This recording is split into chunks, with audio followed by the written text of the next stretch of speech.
Support comes from Missouri Forest Products Association, committed to sustainable and sound conservation of the state's forests, which support more than 41,000 Missouri jobs, resulting in a $10 billion industry.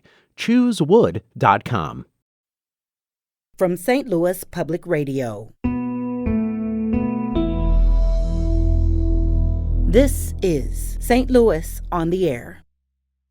There's like a rule in the St. Louis city. There's all these new codes that have been built because of City Museum that like addendums on like how to code build a treehouse inside of a building.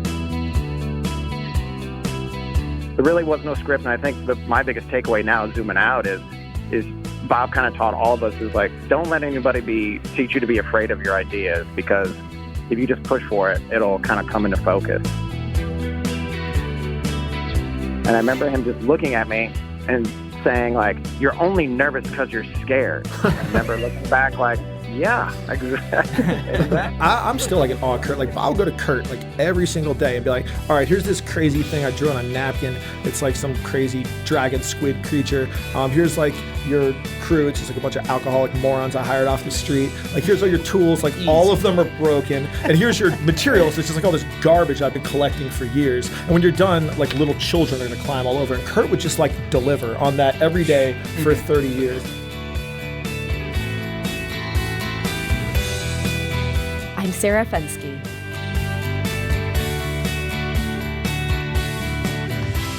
City Museum is celebrating 25 years of being one of the most epic playgrounds in the U.S., if not the most epic. There's nothing you can't touch in this St. Louis destination. For curious visitors, it's a wonderland, and temporarily losing your parent or your child is really just part of the deal. Bob Cassilly and his crew spent more than 2 decades dreaming up new sculptures, caves, and slides. They even figured out how to secure a school bus seemingly dangling over the edge of the roof. Our producer, Kayla Drake, recently stopped by to ask people about their favorite City Museum places and things. A 500-foot concrete serpent greets visitors in the parking lot, and an epic dinosaur forms the entrance staircase, complete with rainbow rollers. Clearly, the museum sticks out to visitors. In fact, it's become a tourist destination for the city. Jackson St. Paul from Chicago describes his first impression, but his brother Dominic isn't so sure. I like how there's a lot of stuff that you can climb on. That freaks me out. Their mom, Angela, is already a fan at first sight. To me, it's cool. The architecture part of it is awesome. The ins and outs, how some are stairs, some are like slides. It's dope. There's around 30 slides in the museum, but no one has actually ever confirmed a complete count. Here, the St. Pauls take their first ride down a slide. Go ahead, Dominic. That goes fast. It goes fast? Ready? That goes fast.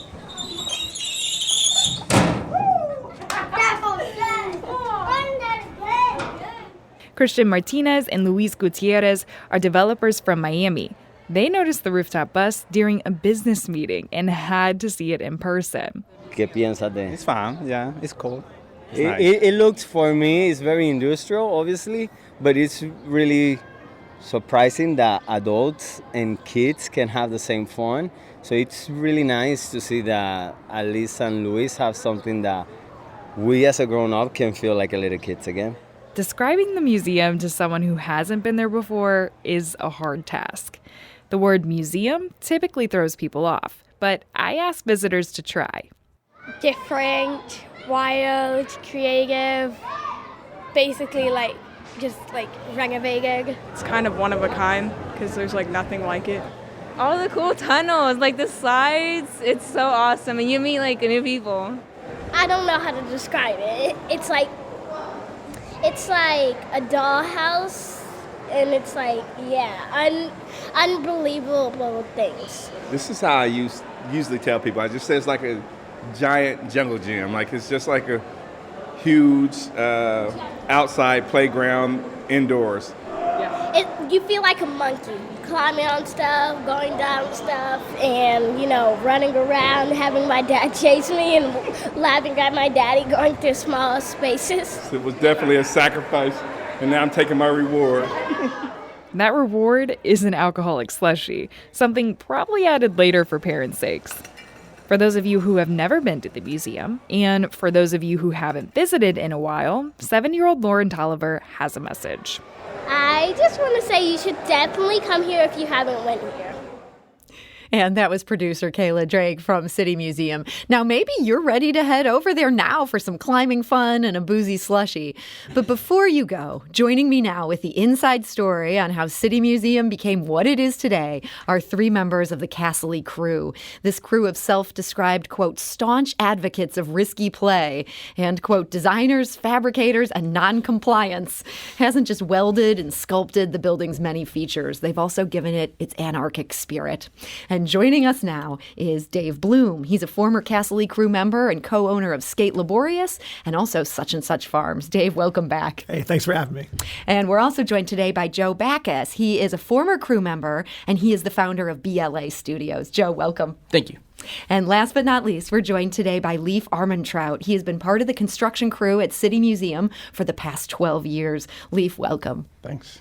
So, Leif, you've said that City Museum is where kids and maybe adults too go to conquer their fears. What do you mean by that? I mean, it's a place that kind of pushes people's buttons and boundaries. I mean, I think there's a lot of things built specifically for that. I think that there are things that people don't even realize that they need to sort of get over, and the museum makes a great format to have that happen. And so working there, does it have that same impact that you had to conquer your fears on some of these things that were involved in putting all this together? Still? No, I don't have those fears. After spending months in stupid high places and in tiny little holes, I'm not claustrophobic and I am not afraid of heights. Yeah. No fears left. But it's okay for me to like poke at other people's fears and help them get past it. Mm-hmm.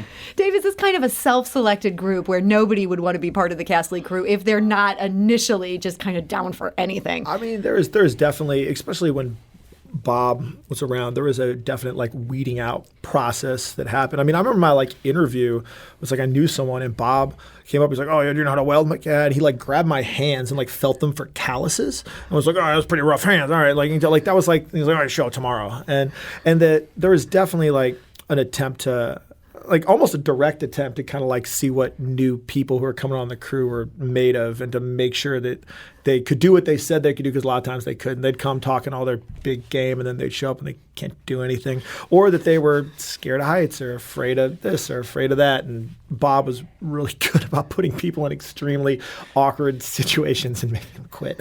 Yeah, it was always like a trial by fire Yes. for everything, trying to get on there.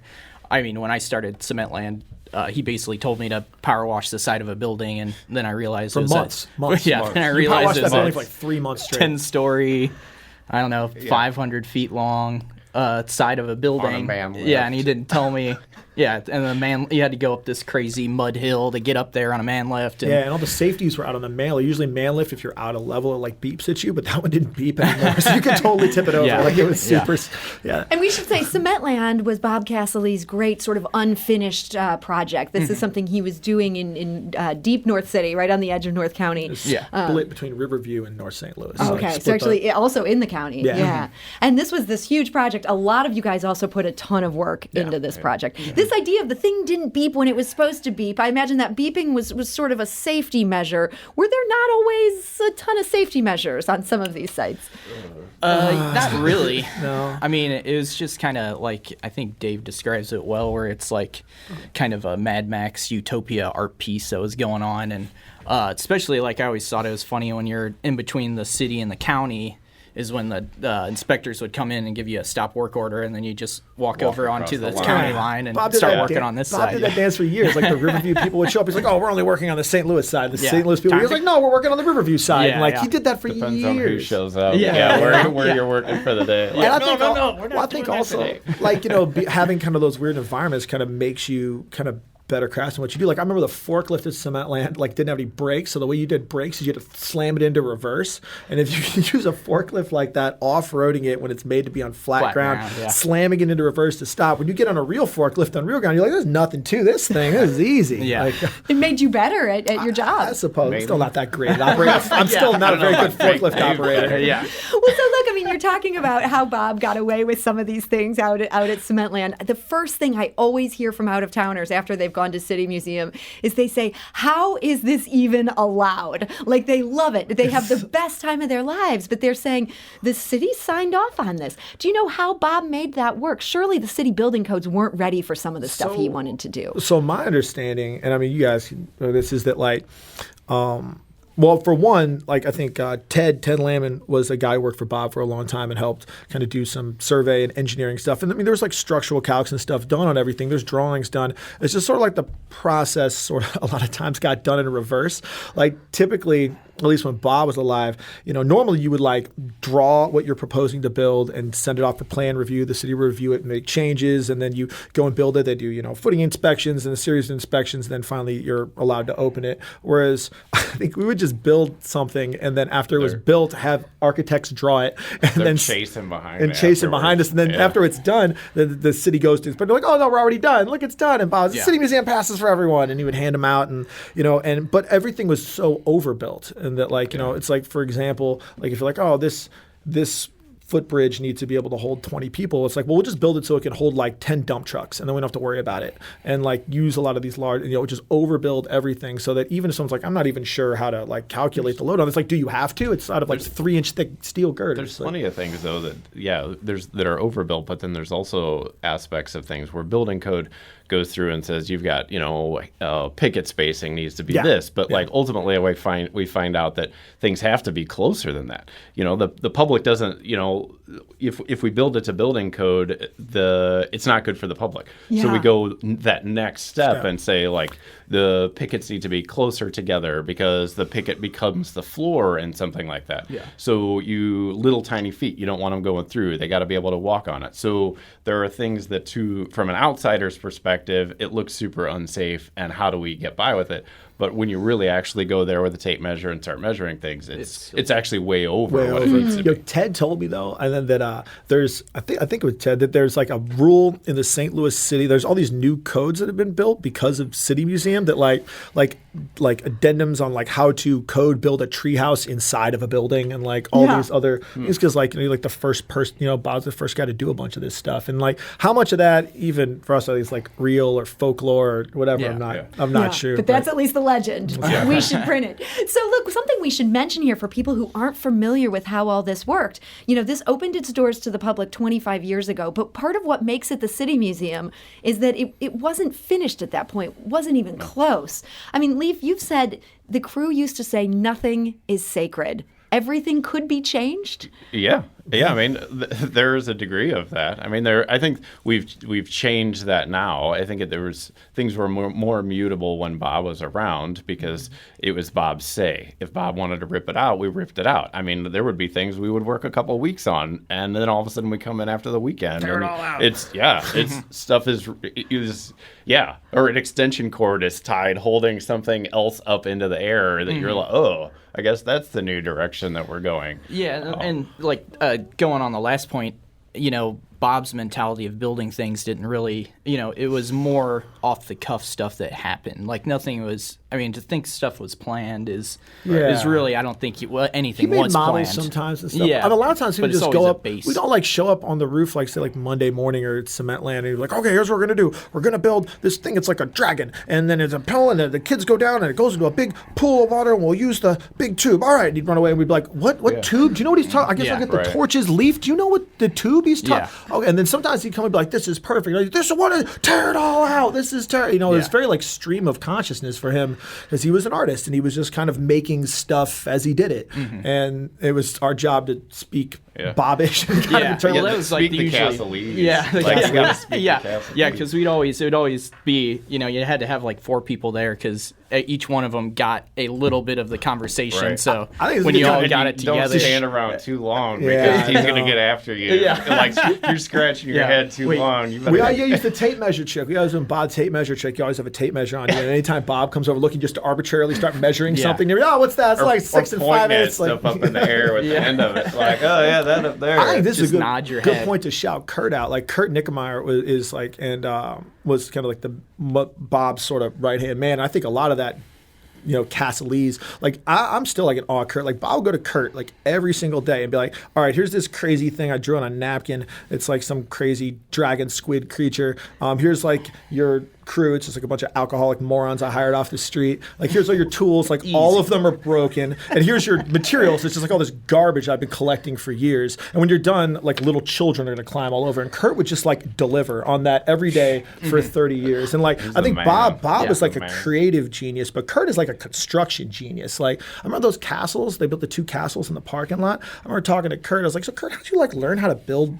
castles? He's like, oh, I don't know. I just read a couple books about castles, Dave. And I was like, yeah, just read a book about castles, start banging on some rocks, and boom, castle. Like it's easy. It's like an alpha human, like a slightly higher stage of evolution than everybody else. Like, I mean, just hearing about this, it's just amazing that it worked, and it does work. I mean, 25 years later, like the proof is in the pudding. Joe, why do you think that this thing that sounds so crazy and the process sounds so crazy, somehow it all came together? I mean, it's mainly because of Bob's vision, I feel like, because when we were building those things, it never seemed like it was coming together. Like it just like, true. I mean, I just remember like talking to Leaf and stuff. We were like building the new addition to the treehouse, and it's just like steel everywhere. We went over to the river and got a bunch of driftwood and started throwing it on stuff. And then you're just sitting there, and it's this giant trash pile that we're just stacking and stacking. And then I'll tell you, we need to dig a hole for down, 100 feet to try to make caves again. You guys are chiseling that tree out for like how long you were chiseling that tree out. This tree needs a tunnel, so we're gonna chisel out. But I think a tunnel yet, but it's gonna be a tunnel. Yeah, but I think he always had a vision in his head of what it's going on, and he had a very good eye of how stuff was made. So it's just like it, like we were talking about this earlier, but it's just you're just, and you don't really have any time to think about stuff. It's like the moment you get to sit down and like take it all in.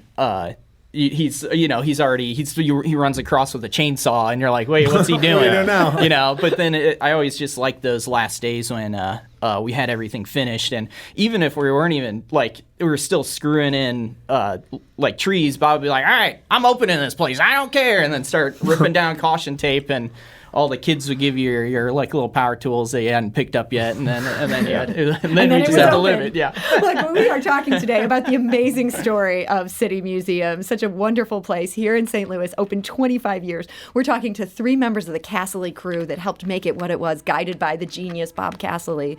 Passed away in 2011. His spirit still lives on. We're talking today to Joe Backus, also Leif Armentrout, and Dave Bloom. We do need to take a quick break. We'll be back shortly to continue this conversation. We're also curious to hear your City Museum stories. Got a good one? Call us at 314-382-8255. That's 382-TALK. You can also send us a tweet at STL On Air. This is St. Louis on the Air on St. Louis Public Radio.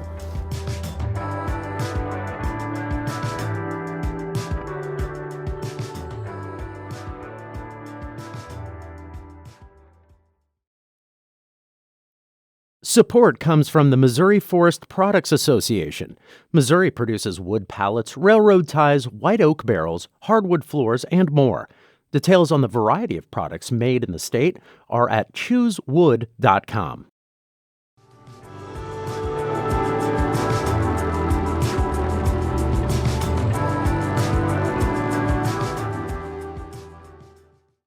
Welcome back. We are talking today about City Museum, the one and only, everyone's favorite museum that isn't really fully a museum, just a wonderful place to play and explore. We're joined today by 3 members of the Cassilly crew that helped build it.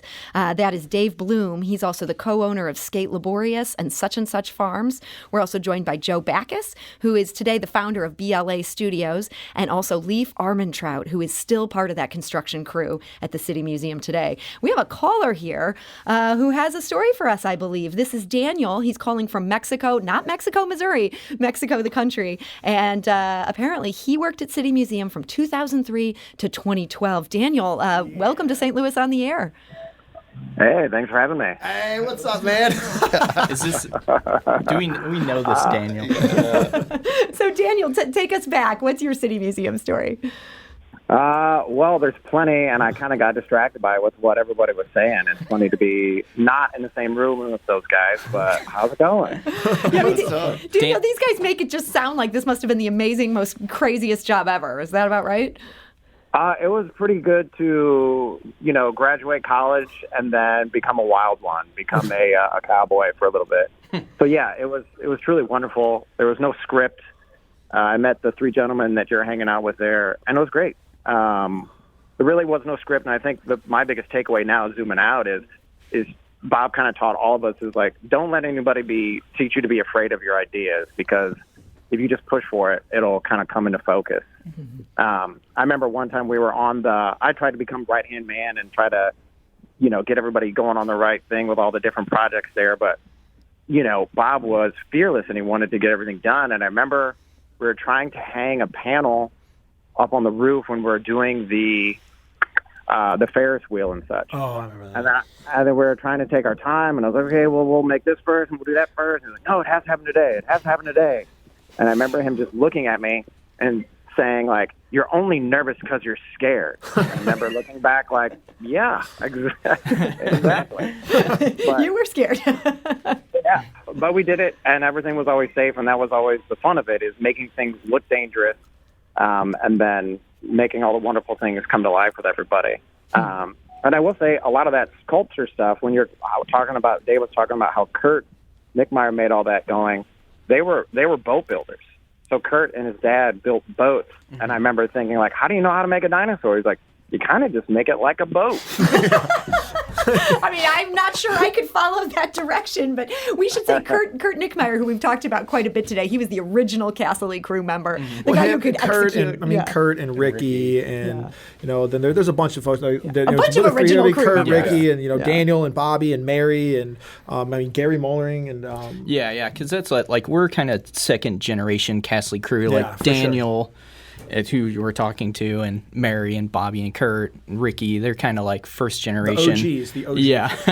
And that's, I always like, because when I started, I was like 21 years old. I was a kid and had no idea what I was getting into. But yeah, it's just, you had so many people to look up to during those times. And it just like, it was just an interesting time to be alive and be a part of something.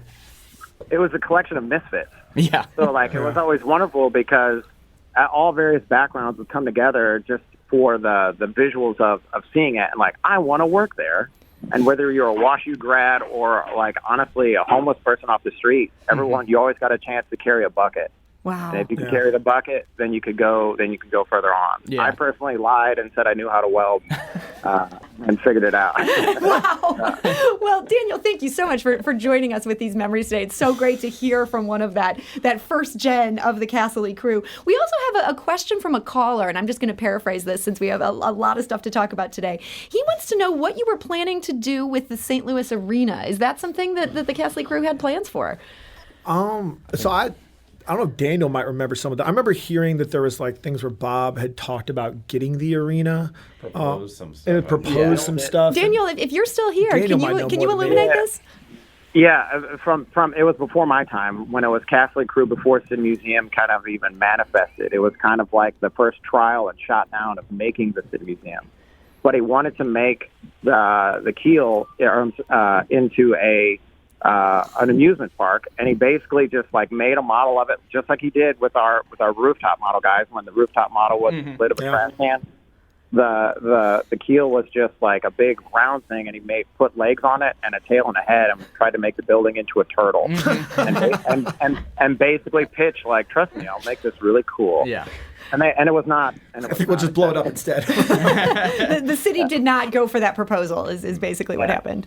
Okay. But I think from from that lesson, that's when he decided to go for Washington Avenue, where real estate was cheap. Yeah. So. Well, that seems like a real missed opportunity. And I think one of the great sadnesses here, I mean, hearing you guys talk about Bob Cassilly, someone who I never got a chance to meet, and so many people in St. Louis have such fond memories of. When he died in 2011, he was still in the midst of all this work. Was it hard for the crew to go on without this guy that had been such a visionary? We just showed up Monday morning and found the bulldozer, and it was like very sudden and traumatic. And I mean, Cementland was crazy. Like, nobody worked out there. Like, I fell through a roof out there. Everybody, it was really dangerous out there. And so, like, we always had, it wasn't like, it was very, but still like very like shocking and crazy. And it was tough. It was really tough. Like, did it take a while for the crew to get your bearings, to go back to being able to build and do the kind of projects you'd been doing? Well, Dave Jump was also. Well, yeah, but I mean, it's just like the thing with, like, we keep talking about Kurt Nickemeyer, because it's just, I mean, he's just the other half of this story of the City Museum. But I mean, I think our big realm was of how much trust we had in him to be it, because I mean, he's just basically a Bob Cassilly clone, but probably a little shorter and with a mustache, Big mustache. Yeah, and yeah, I mean, we had all kind of hope and like that he was gonna be able to hold the reins, which he totally could. It was hard for a long time. I mean, that winter afterwards we stayed at Cementland, and that was rough. Mm-hmm. It was rough, and I think at a certain point, we sort of the museum sort of had that like callback, like they were checking in on us and stuff like that, and I think we eventually sort of ended up.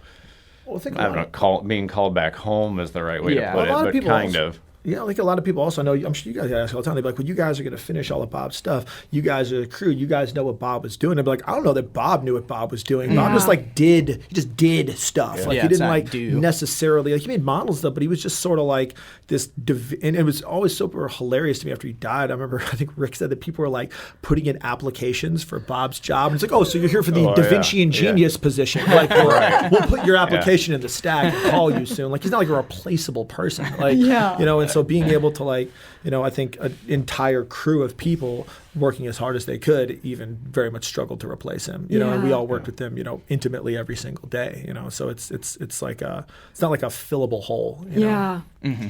So City Museum has gone through some changes. It ended up being sold in 2019 to Oklahoma City-based Premier Parks LLC, and I think so many people in town were like, man, things are going to have to change at this point. I mean, you're bringing in a new owner. Things change. Mm-hmm. It's a fact of life. Leaf, have things changed in a big way for the Cassilly crew? Yeah. These guys don't work there anymore. Yeah. I mean, there's a lot fewer of you there now. That's very true. There are good things to have come out of it. There are some focus changes. There's some money going into things that should have been gone. Put money into quite a while ago. But there's a lot of focus change. There's Does the building continue? I mean, the museum was always changing, always building. Is this kind of like now the museum is somewhat done? I wouldn't say that the museum is done. I think that things can evolve and change as they always do. But I mean, what direction that is, I can't tell you. Yeah. So you guys are now gone, but you're continuing to do this work. And what I think is so interesting about this is there was this crew of enormously talented people that all work together.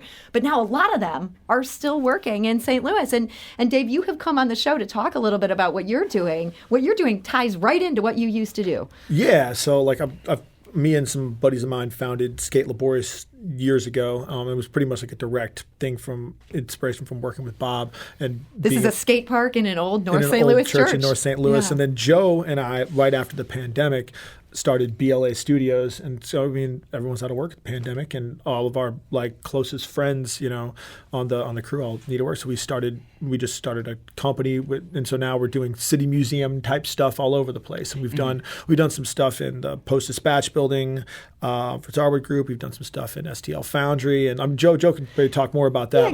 Give us a specific, what's a city museum like work that you've done somewhere else now through BLA? Well, I mean, we just had an amazing opportunity to work in where the Square headquarters is at. Is a funny story that me and Leaf actually, when we were still at the museum, they're pulling down their printing press, and we were going over there and taking stuff to put on the museum. And so we got to know the project manager there. It's this guy named Kelly, great guy. And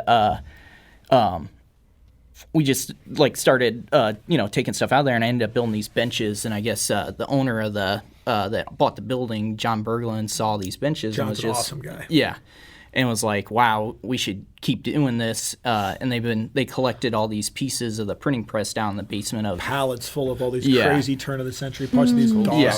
These So DOS yeah, presses. it's just more of repurposing used materials in an interesting way. Like we were making benches out of old electrical parts and stuff like that. Yeah, there's a real beauty to all those old parts and stuff like this. I remember Bob was talking about that at one point, like the craftsmanship and like old machinery and stuff. Mm-hmm. And I think that's what he was saying the museum thing was. That was something I want to say Kurt told me that like the name museum and city museum is like the Greco-Roman, like muse is inspiration and am is house of, and so like city museum is like a house of inspiration made out of parts of a city. Yeah. And that like that's the reason he called it museum. Mm-hmm. And so by salvaging these cool things, in addition to the construction type work you do, this is carrying on Bob's legacy today. Yeah, I mean, the thing is with that is just, me personally, I don't really know anything else that, this is just kind of, I started when I was like, working on floor staff at the museum, and I threw you on the roof with me one day. yeah, and that's the thing too. Is just like what Daniel was talking about. I wasn't even planning on being on the crew. I was just working front desk one day, and Bob came up to me and was like, "Hey, you know how to use a shovel? Get over here!" And then, all of a sudden, I was just pouring, mixing plaster for him, and then power washing the side of the building. But yeah, it's just working in that kind of mentality for so many years, you just kind of get used to it. And I don't think a lot of people really see the beauty of like machinery and nothing really has to be thrown away. There's always a purpose for something. Yeah. And even if it is just this is just a piece of thing to look at. And so now we've got a couple other members that were on the crew, Steve Alvarez and Greg Toscano and Max and some other guys. And so now, like, for a while, people would hit the museum up all the time and be like, oh, I'd love to have Bob and whatever, the crew come over and build my whatever. And we're not available. Like, we're building the city museum in cement land and working for Bob. But now we are available. And so we've been going all over the place for all sorts of really awesome people who, like John Berglund and Steve Smith with Lawrence, building interesting, weird, salvaged item city museum you got people, stuff. bugging you from out of state. Yeah. So that legacy lives on, and that legacy lives on every day at City Museum. It is still just such a blast to go there. There's so much there. Just talking about this today, I am now planning a trip to go back ASAP because you guys are. Yeah, let's go. Let's do it. Right You know now. what? I'm going to just peace out. But first, I do want to say thank you to everybody who has joined us today. A particular thanks to Daniel calling from Mexico. Thanks, Daniel. Thank you so much, Daniel, for bringing those memories. Dave Bloom, owner of Skate Laborious and also Such and Such Farms, former member of the Cassilly One more thing, crew. if we can, if anybody, with BLA Studios, if anyone wants to holler at us, if you have something interesting that you'd like, a project you'd like built, you can go to BLA as studios.com, or on Instagram, or just email Dave at BLA Studios or Joe at BLA Studios. BLAstudios.com. Good materials too. Yeah, or you got some cool trash you want to give us. We want all your cool. Give me your cool trash. We want all your trash. Well, Dave, thank you for joining us. And also Joe Backus, who's the founder of BLA Studios. Thank you. Yes. And Leif Armentrout, still part of the Cassilly crew at the City Museum. Thank you so much. Well, thanks for having us.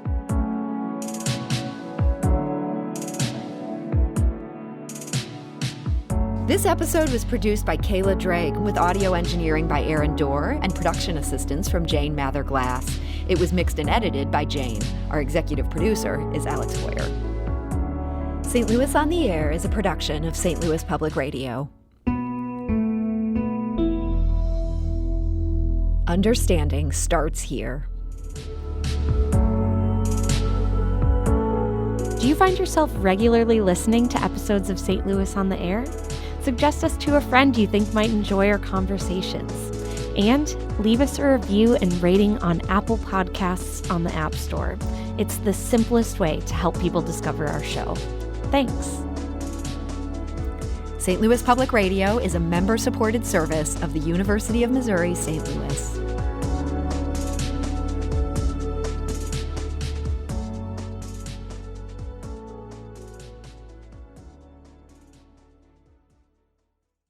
Support comes from the Missouri Forest Products Association. Missouri produces wood pallets, railroad ties, white oak barrels, hardwood floors, and more. Details on the variety of products made in the state are at choosewood.com.